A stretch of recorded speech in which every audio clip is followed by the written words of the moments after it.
right, we're back and we're about to get ready to open bag number 3 here. I think we're going to readjust the camera just a little bit, bring it in just a little bit tighter there. And let's kind of see if we can go ahead and refocus this. And there we go, like so. So as I did in the last segment here, or when we did bag 2, kind of give you a little bit more info, make it a little fun. Here, this build is to talk about the 2 other books. Like I said, we have to talk about 5 Weeks in a Balloon. That was a book that Verne wrote, and that was published in 1863. And later on became a movie in 1962. It was rated PG, and it starred Red Buttons, of all people. Actually, the movie itself was tried to been made a couple different times by various people. I believe Tony Curtis tried to make one starring, he wanted Alec Guinness to go ahead and get in that movie, but that didn't happen. And then there was another producer wanted to go ahead and make it, but finally, right around the 100-year anniversary, and the book again was written in 1863, but there in 1961, in order to make the 100th anniversary of the book, there was 2 different movies. And the one that we know is 5 Weeks in a Balloon. And there what happened to be another one called, I believe it was called Adventures of the Lost Balloon, or Adventures in a Lost Balloon, and both of them were kind of both competing to come out and who could get that out to the market first. But anyway, the 5 Weeks in a Balloon movie starred Red Buttons, Fabian at the time, and Barbara Eden, who you might know as the star from I Dream of Jeannie, along with other shows back then. Movie was 141 minutes long. It was listed as an adventure, comedy, and drama. And believe it or not, even though the synopsis of the book, Jules Verne's book, was supposed to be about a gentleman showing off his technology and wanting to traverse the continent of Africa in a balloon and discover or claim undiscovered lands and whatnot. But the film itself was primarily shot, believe it or not, in California, with only some exterior shots, or secondary shots, I should say, in Africa. But the majority of it was filmed actually in Hollywood. But anyway, enough of that. Let us kind of dive back into here with the Legos here, and this looks like I'm building the back cover now. What's going to be I imagine the back of the book. I think that's what it's going to be.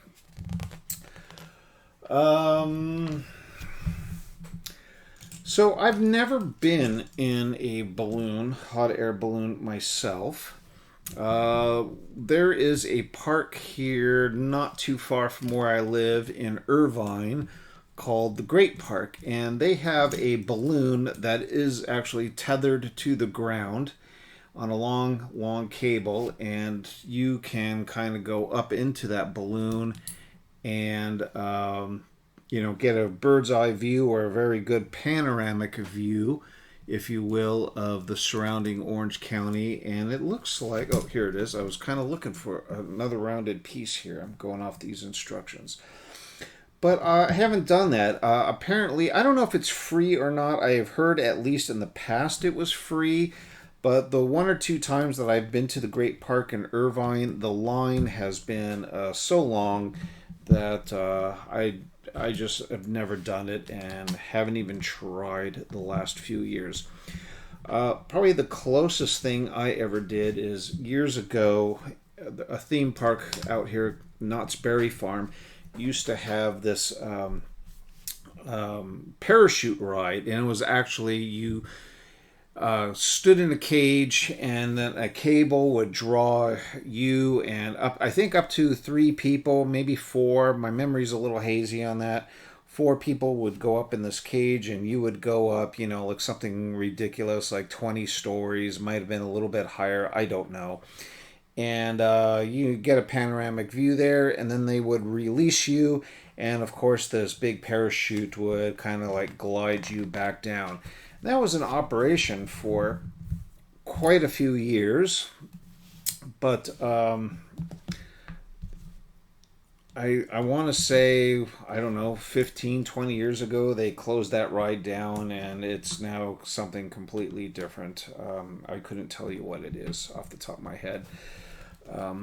Theme parks always evolve and change, and that one did as well.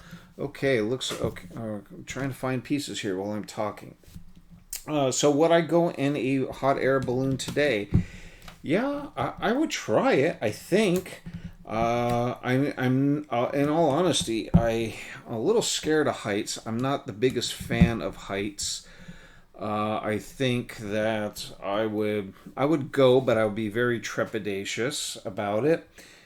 And recently, I saw not too long ago, there was I wouldn't say a viral video, but there was a video that was online, YouTube, and it was more than YouTube. It was actually a news story that there was some kid who's trying to had his own YouTube channel or whatnot, was going to he hid a parachute underneath his jacket, and he went up with a buddy of his who had a camera, and as a stunt, a publicity stunt, he was going to jump out over the basket, and when they got really high in the air, he would jump out and parachute himself down. But the guy that was working the gondola, or whatever you call it, the basket there, the guy that's in control, that's releasing the gas or whatnot, I mean, first of all, absolutely crazy, against the law, this, that, and the other thing. But on top of that, my understanding is if you jump out, the weight, the sudden change in weight would be dramatic enough where the other people that are involved would cause a possible dangerous situation from them. Because if you're a 200-pound guy and you're trying to regulate this balloon, and you suddenly decide to jump out of a balloon, and the guys aren't fast enough to compensate for a loss of 200 pounds just jettisoning it out, that could cause irreparable harm to the other people in there, because they have to compensate for that that automatic loss of counterweight in there, and it's very possible that the balloon itself could go away, or drift uncontrollably elsewhere. So stupid thing. I think the kid was arrested. I'm not 100% positive there, but not a good situation for the people involved, and of course the guy that owned or at least operated that balloon. He was smart. He sensed something was wrong, and he was able to stop the guy and kind of hold him against his will, and bring him back down to earth. And I think the kid, I don't know if he got arrested or didn't get arrested, but something obviously not good there situation. So it looks like now we want to take this piece and we want to somehow attach it to the back here. So it looks like with these two open spots, I guess that hopefully matches these open spots. Yep, looks like it does. So there we go. I'm pushing that into place like so. There we go, and just getting that all nice and tight so you can see that we're forming our book pretty well. And let's go ahead and move on to the next page. All right, so getting back to the book itself. So the book apparently, I want to say, was something like 40, maybe it was like 43, 48 chapters long. And it was primarily, about adventure.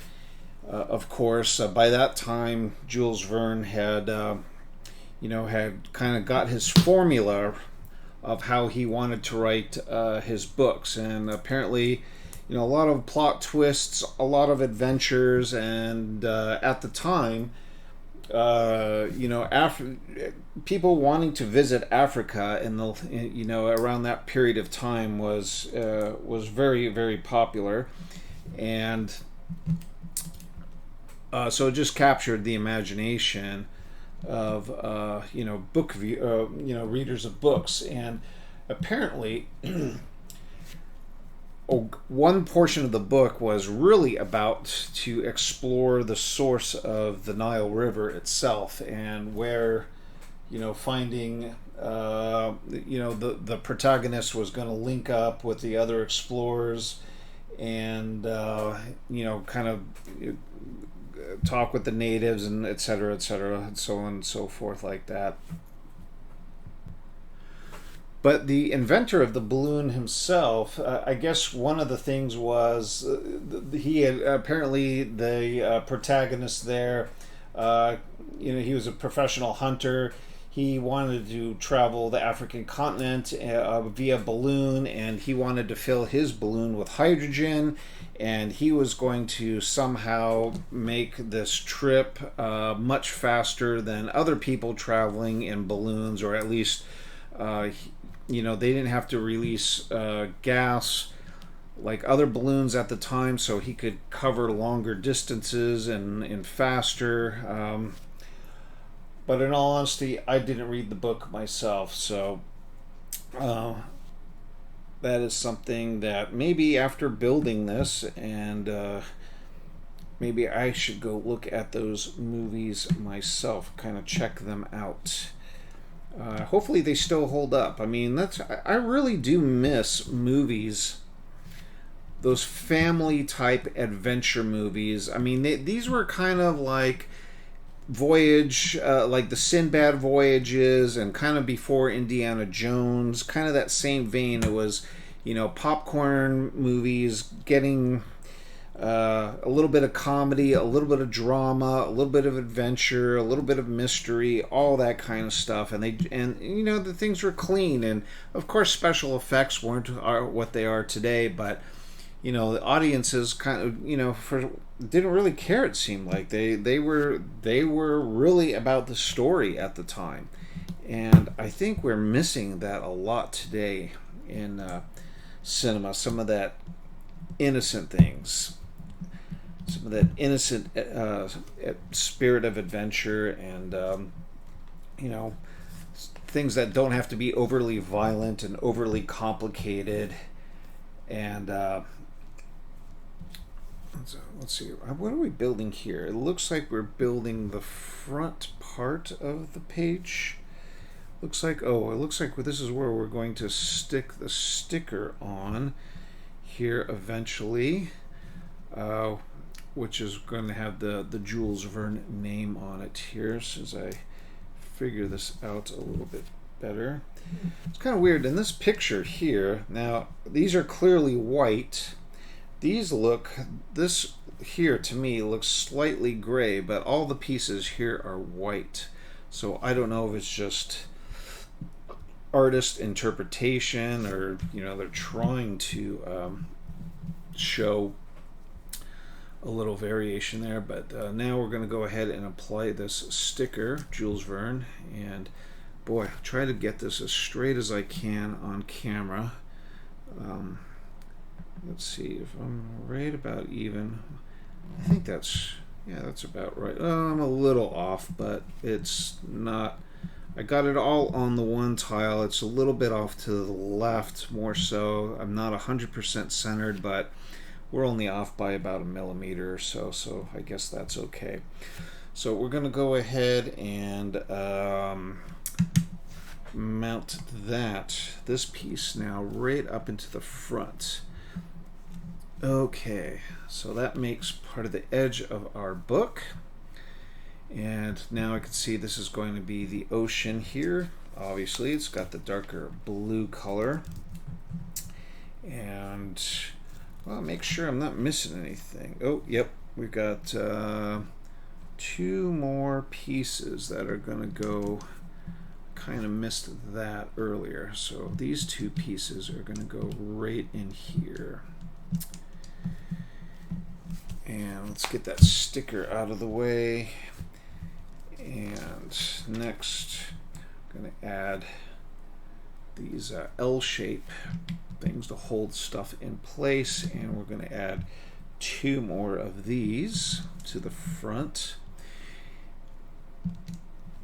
Like there. So we have the front edge of our book. And let's see.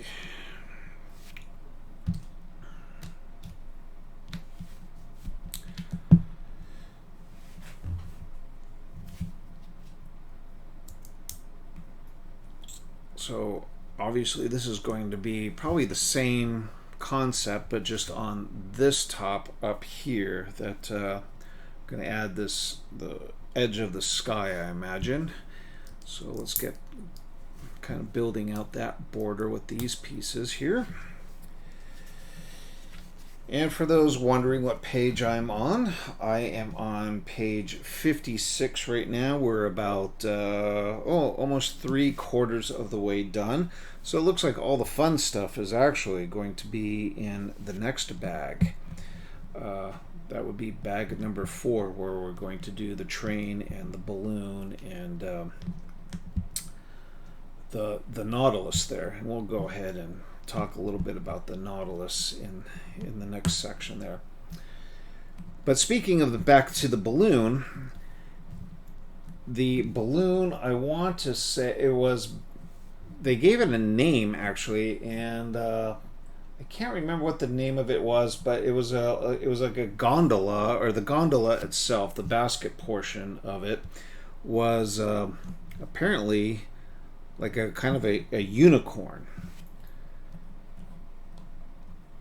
And in the movie, which probably you may or may not know, is when they filmed the gondola, they did make a life-size gondola for the actors to sit in, but it was actually suspended for filming purposes. It was suspended by a crane and not an actual working balloon. Even though there was a balloon, an actual balloon person there that had flown balloons or operated balloons as like a technical consultant, if you will. All right. So it looks like we're putting on the final pieces here. We're gonna, this should be kind of fun. So I'm imagining this is gonna slip right into place there. It can only be like that. Yep. So this is gonna fall into place, and we'll lock that in. And then we're going to just flip this over a little bit, and we're going to pretty much put the borders on the same way here. We're going to go ahead and put our brackets on, our little L-shaped brackets, and starting with the middle, we are going to go ahead and put our pages on, or at least these slanted pieces that give the appearance that it is a book. So with that, there are no leftover pieces from bag number 3 there. And look, it looks like we've got our book pretty much done. It's pretty nice and solid. So now we'll go ahead and move on to bag number 4, which will be part 4 of this video here. And pretty much lock her into place. Okay, home stretch. Here we go. Bag number 4. And we'll go ahead and make sure that we get all the pieces out. And of course, one piece stuck in. This happened to me once before. You got to really check these bags out, because I've done that before where I've dumped all the contents out and I thought I was missing a piece, just to find one or two hidden pieces there in the corner that just kind of got stuck in the bag and just never really came out. Now this bag here, wow, a lot of small intricate pieces. Here we got our transparent pieces and our colored pieces, and we have a little bit more shine pieces. These are obviously our details right here. This is kind of, we're going to want to pay attention to all this stuff. So we'll just put that aside, and of course we have all these ones over here. All right, so we're going to start by putting on some clouds, and it appears that these clouds, we're going to push them on to these blue things here, but we've got to position them in such a way that they're slightly off kilter to each other, like so. Okay, here we go with the balloon. So the instructions here, bottom of page 61, got quite a few little pieces here. So why don't I collect the pieces first? And then, of course, we'll talk probably about his most famous work, or what I can tell you, little knowledge I know, and by no means am I an expert in any way, shape, or form, but he's probably best known, Jules Verne that is, for 20,000 Leagues Under the Sea. Of course, that was made into a Disney movie. That's the adventures of Captain Nemo, who was kind of a weird duck himself, kind of an anti-hero, kind of an antisocial person, kind of, looking to create a new utopia based on his beliefs. And his crew, more or less, of the ship, the Nautilus, they are more or less condemned to live on that ship forever and ever, because he does not want, that is Captain Nemo, he does not want his technology to get into the wrong hands. So all of the people that, once they get on the ship, whether they realize it or not, they are more or less condemned to live on the ship and will die with him, and never to make public interaction again. That's because Captain Nemo was very conscious about his ship and all the technology. He had advanced technology, and what was really amazing, apparently, Jules Verne was years ahead of himself, really, on the actual technology that would be used in Submariner and the Submariner culture later on. A lot of the things he wrote about weren't even invented in the late 1800s, but as the years went on, a lot of the devices that you find on submarines, even to some day, are rooted in some of his early writings and kind of inventions by proxy, if you will. But the book itself was actually not published as an actual book at first. It was a serialized story that appeared in a magazine over, a very... it was a magazine, actually, that it ran for weeks and weeks and weeks and weeks. It included all these illustrations, and then after... it was sometime after all the stories, it was collected, I believe, into an actual book itself.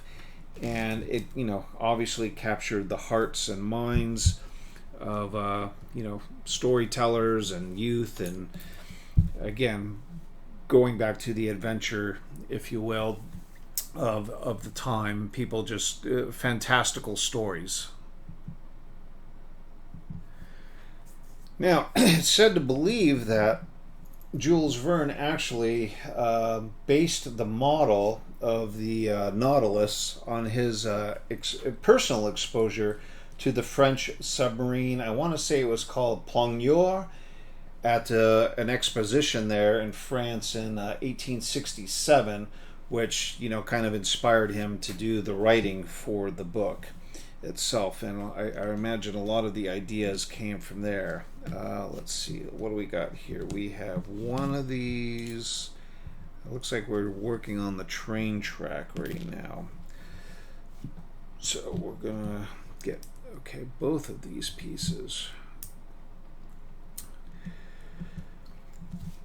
So as a gamer, I'm formerly a board gamer myself, or I shouldn't say formally, I still am a board gamer. We're just taking a little sojourn here with these Lego pieces, or building these Lego models. But there is a game, Captain Nemo, and I own it. Well, it's actually called Nemo's War, and it is a great, great, great solo game. It is considered one of the best thematic solo games out there. There are, you can play it cooperatively, but you take on, as part of the crew, or you play the Nautilus, if you will, and you crisscross the ocean, and you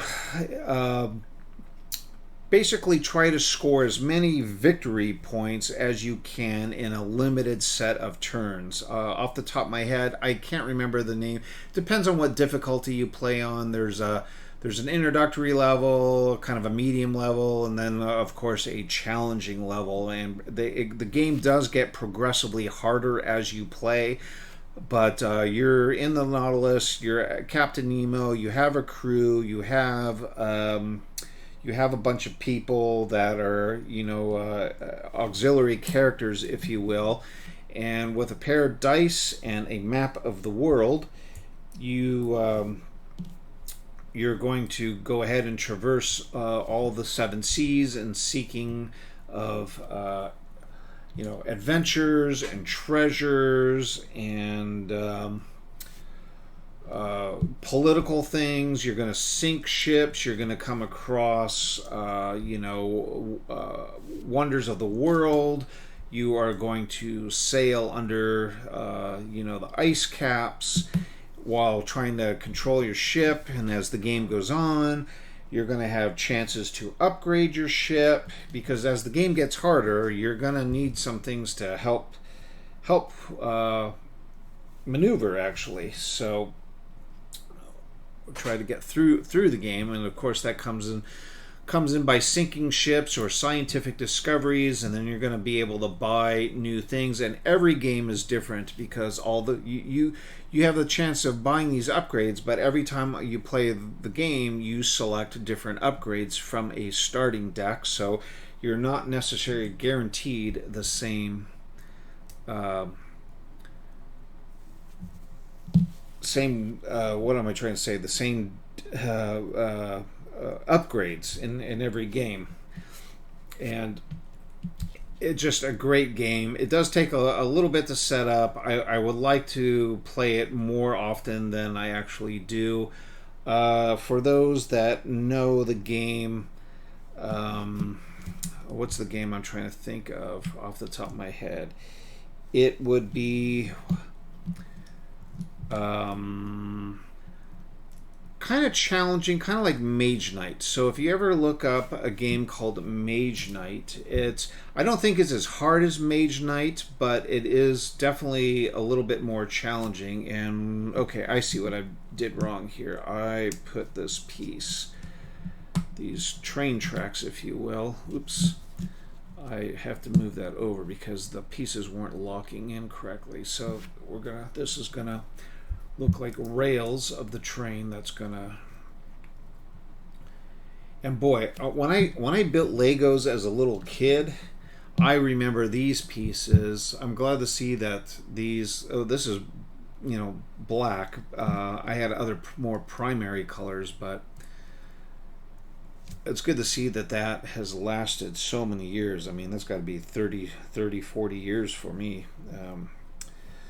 So now we want to lay down the smooth stuff here for the track. So we're gonna kind of lock this track up a little bit better, make it so it's not so weak by putting the smooth stuff on. And of course, my skin is sticking a little bit here to the book.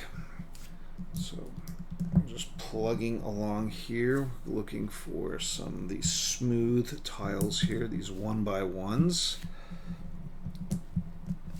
And now a couple more of these black ones here, like so. And also, getting back to that game, Nemo's War, they made some expansions, which are just basically some cards and some new missions and stuff like that. And the artwork on that game is just brilliant too. It's just a beautiful game. The components are really nice. It's cardboard. That was like one of the first models that I ever painted too. It comes with a little token of the Nautilus. And I used like color shift paint on that, so depending on how you kind of like rotate the model, you kind of has a really neat blended effect to it. Okay, so now it looks like we are building the struts. So I need 4 of these. This is for the train here, of course, and we need 4 of these right here, and we're going to put them underneath. That's going to give height to our train track. So we'll get these in place here first. And then looking at this, how do we mount these? Okay, so one is going to go here. And we're going to have one here. And one here. Yeah, this is by far this is the best bag. I know that's kind of a weird saying, but this is where the model really comes to life here, or the diorama. I mean, we got the balloon there. Now we're going to put the tracks in their place. Looks like they are just going to sit right back in here. Got to do these kind of one at a time. Okay, get this in place. Push down, push. Yeah, gotta be a little careful with that one. Make sure that the pegs kind of all fall into place as such. All right, there we go. Look at that. There's our little train track right there. Okay, so hopefully next we're going to be building the train. Oh no, I guess not. We're building the Nautilus. So we are at the bottom of page 68, and the first things we're going to do is grab these 1x3s and kind of make a T shape, and then we are going to add these kind of nice golden pieces with the little outcroppings on them there. Okay, and next up we are going to find another one of these oval pieces like so, and now we are going to add, now this is key here, is finding the orientation of these. So yep, I got it right, or did I get it right? Okay, let's see. No, we got another one here, so that piece must be used later. Okay, and then we have this grill looking piece. This piece is used in so many things. Gosh, I see this piece in particular. It's used in the DeLorean car bill. It's used in multiple Star Wars ones. I mean, this has just got to be a universal piece for a lot of Lego sets. All right, so now that we built part of this, it looks like it wants us to attach it right to the base here. And yep, we're attaching it right to the base, locking it in.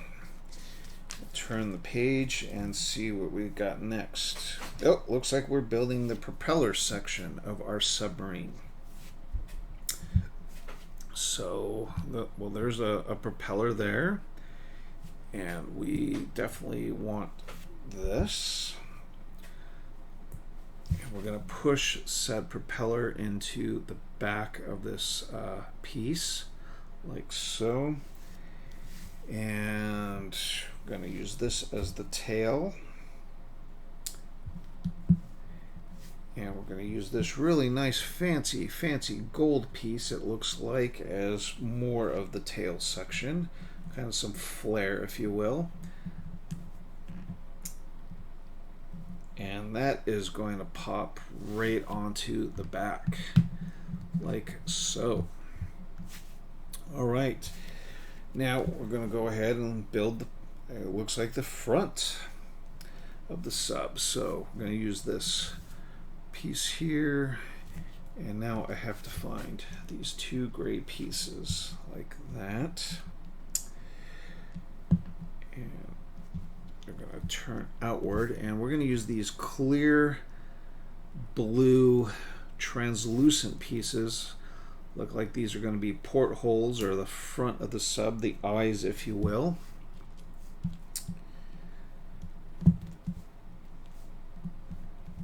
Okay, and that is going to be, that's going to pop into place like so. That's looking pretty snazzy, looking good. All right. Now we got another section of the sub to build. My mistake. Definitely a little bit more. So it looks like we need another one of these, and it's going to go smack in the middle underneath, kind of as a support piece. And we'll go ahead and add more of these little pronged pieces, like so. And we're going to use these to kind of shape the front of the sub. And we'll put this on top, and that looks like that is going to plug right up to the front, just like so. And now that I look at it, it almost looks like a scorpion. We've got a little bit more to build, but just as it sits right here, it definitely looks like a little scorpion piece. But we have going to do the front of the sub here. So we are going to use this cone and this harpoon arrow looking thing and push it in as far as we can, like so. And now this glass canopy. And let's see, do I have that right? Yep. And that is going to pop right there in front. Wow, look at that. That looks pretty neat. Okay, and so finally it looks like we've got the train piece. So we need two of these green pieces, two of these gray pieces, four of these which appear to be the wheels, 1, 2, 3, and 4.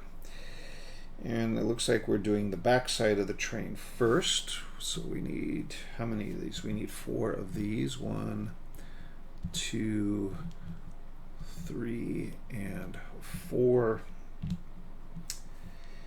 And we need 4 of these yellow pieces. 2 of these.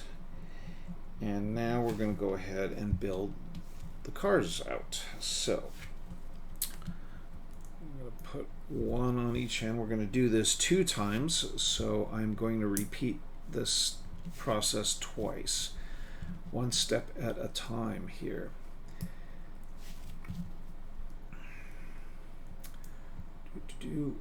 All right, next we're going to put this pieces right there. Put the little yellow, kind of round off the car, if you will. Put that on top, and then we're going to cap off both ends with these rounded pieces. And so we have 2 of our cars done. Oops, that's a little tough right there. There we go. That snapped into place. All right. And okay, now looks like they are going to let's see, how does it snap on here? Oh, okay, so they're going to click on, well, not click on, but going to use these studs here as what's going to hold them in. All right, so now we're working on the engine. So we need 2 of these, 1 of these. We need 2 more wheel sets. We need this, 1 smokestack, 1 cone, and 1 of these gold pieces right here. So first we're going to put the wheels on.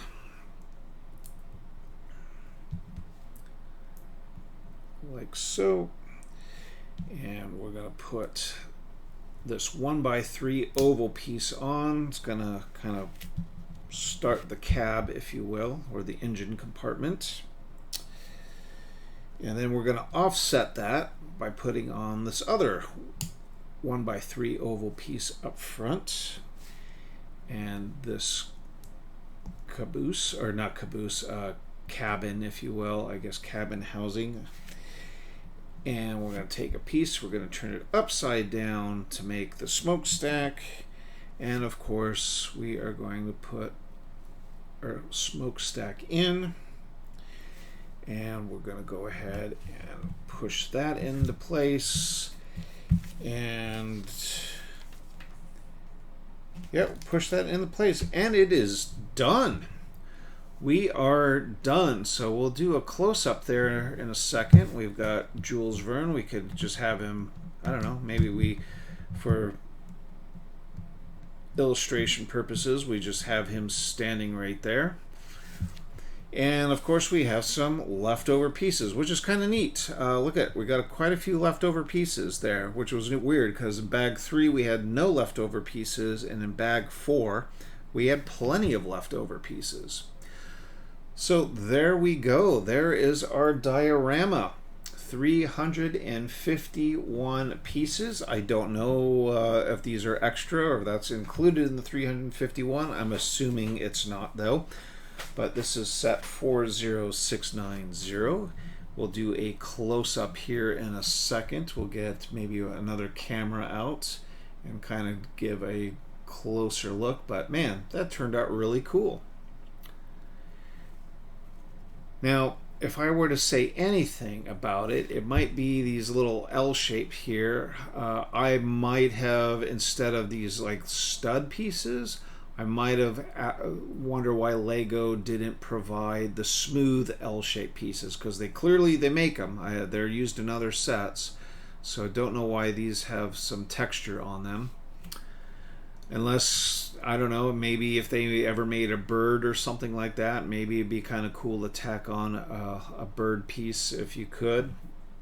But that is pretty neat. Now, the only thing that kind of sticks out maybe for me is the gondola here. I believe in the book it was supposed to be a unicorn, but you get the idea. It's a balloon. But yeah, that's really neat. This is probably one of the cooler little freebie sets I've seen in a long time. I'm actually pretty darn happy with that one. Anyway, let's get down with a closer look and we'll wrap up this video.